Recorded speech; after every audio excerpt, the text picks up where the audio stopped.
John.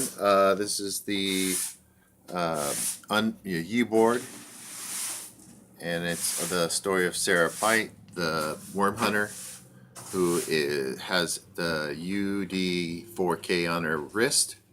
It's this device right here. It goes on the wrist. It drills down. It actually shrinks her down, and it sends her to become a parasite to parasites. And then there's a third set of parasites that enter into her wristband, the UD4K, and they are converted to gems. So you get generic mini parasite gems that are on this wheel here. This is a depiction of the device itself. You get the drill and you got the elements coming in.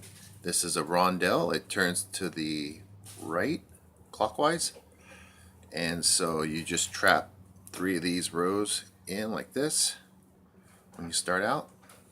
I'll put a perfect center circle in the middle so that these will hinge, so people know where the middle is. It might throw you off a little bit with framing 3 rows here, columns.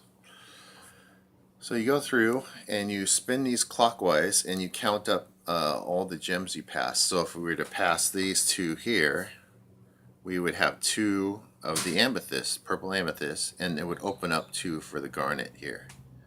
So this is going to close here for free.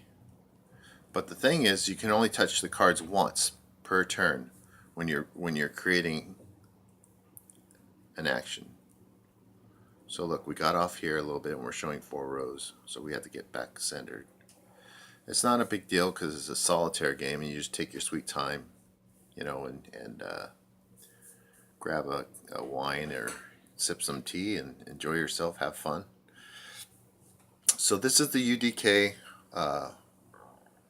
4000. Wait, the UD 4000. And you convert the generic micro gem parasite things that hit the device into things that are going to power up your action cards. So your action cards are demanding. I might have to change the design of these to represent touching the card once. This kind of like makes you feel like you touch the you can touch the pearl twice because it's on 2 different cards. So anyways, you would collect these from over here, and then 2 pearls and an amethyst, and have the right to play this card. You know, it's for picking up cards. So 3 main cards are events on the worm, which are fiber, bone, and mucus. So here are the art for that.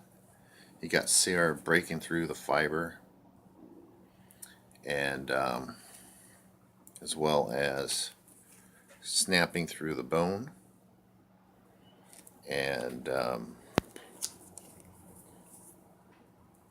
dealing with the mucus. So you say we were going to go through, well, it's asking us to go through fiber right now, so we're going to deal with that. We're going to have to get 2 amethysts and a pearl.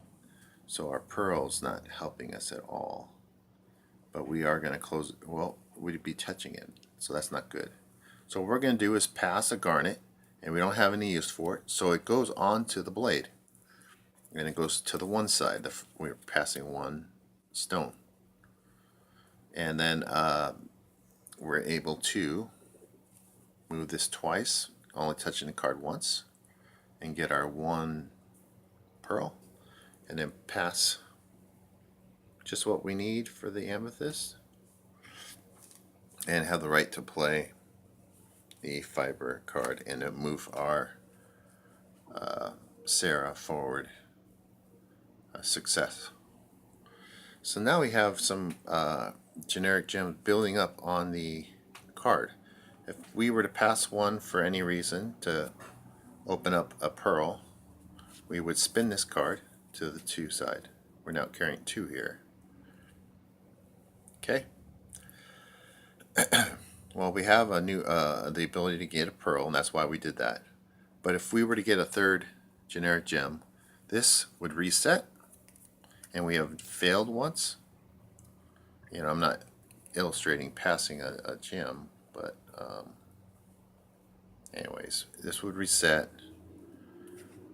If I'm showing passing 2, so it would reset and go to 1 if you did that. And this, where do you represent that? You represent it on the card meeple, and then there'll be some art here. This is starting to expand down below, showing that maybe the machine is falling apart.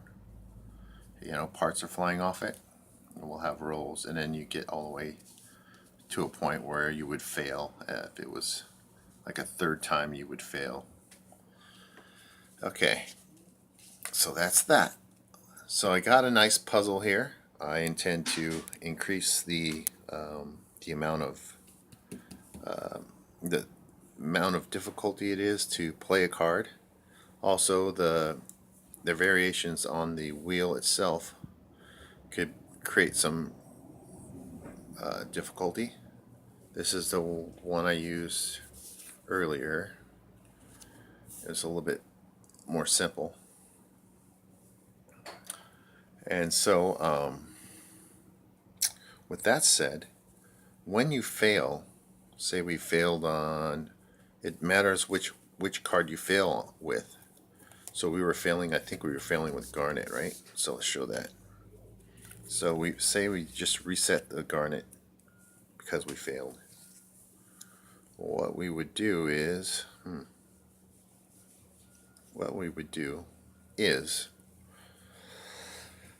take all our cards that are face up and check the backs for garnets. And there's 2 of them. There's one of the garnets. And look for the other one. 2 pearls.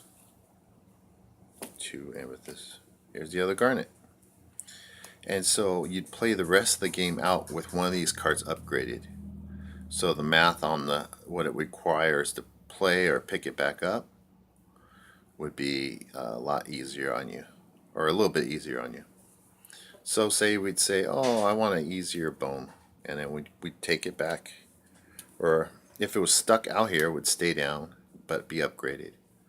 If it was in our hand, we just play the rest of the game with it with the border. So that's how we would do that. So before your game's up, you'll choose. You know, you'll fail once or twice, and maybe it makes a difference. So if you on the worm, say you had no, we have a lot of bones, so this is great in our situation. But each cards are dual-sided, and so let me show you something else here. So if we had that, maybe we don't really want the bone to be upgraded. We want something else to be upgraded, like a converter or a pick up the card thing, right? So we would choose to pick up the cards instead, being easier to do,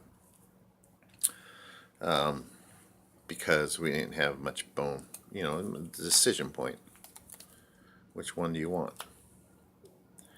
Okay, from there, I'm going to work on creating a very tight puzzle. But that's just what it is, right? A puzzle. So, I need help figuring out how to create a randomizer. You know, one idea I had was you don't really know what's coming next, and the worm's overlaid on itself. It's just a weak idea. I don't know. You know, it's like it grows for some reason. And then I could put 2 of these here and then actually do a hard-coded requirement here, and maybe something thematic, you know. I don't know any other randomizers other than this feels random when you're not used to the wheel. You haven't memorized where the columns are. You know, you get hit with 0s and 2s and 1s. But it's all a puzzle. It's all can be optimized. Eventually somebody's going to say, hey, when you start the game, because you have your choice of where you want to put the blades when you start, it's going to say put the pearl on top here, and they're going to map out, you know, the optimized puzzle. It really would be detailed with this game.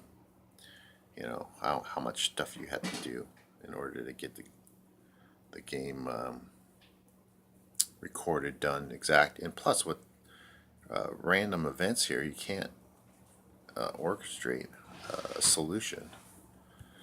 There's no I don't know if there's any way to really optimize, but they might find a process of the best way to use and then pick up creating, you know, creating some sort of sequence of converting, stalling, having these played and stay down, pick them back up for a single thing to open up other things.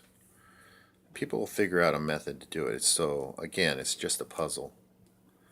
So with saying that, I'm looking for some randomizer ideas. You guys have any ideas for a randomizer? All right, I can't think of anything, so I'm gonna let you guys go at 11 minutes, and let me know what you think about Sarah Pite taking on this worm. Let me know if you have any ideas. Maybe this could be more than just showing that the machine's breaking. Maybe there could be some sort of event. The game, you know, is nicely stacked on top of itself. So, you know, like this card could be dual-sided. It could have this side on one and this on the other, like a simple and then really extremely hard. The way the parasites come into the blades are very organic and random, and so the art here will change eventually, make it more mechanical and blade. I need a stronger blade color on there. All right, that's about it. I'm rambling. 12 minutes. Bye bye. Thanks.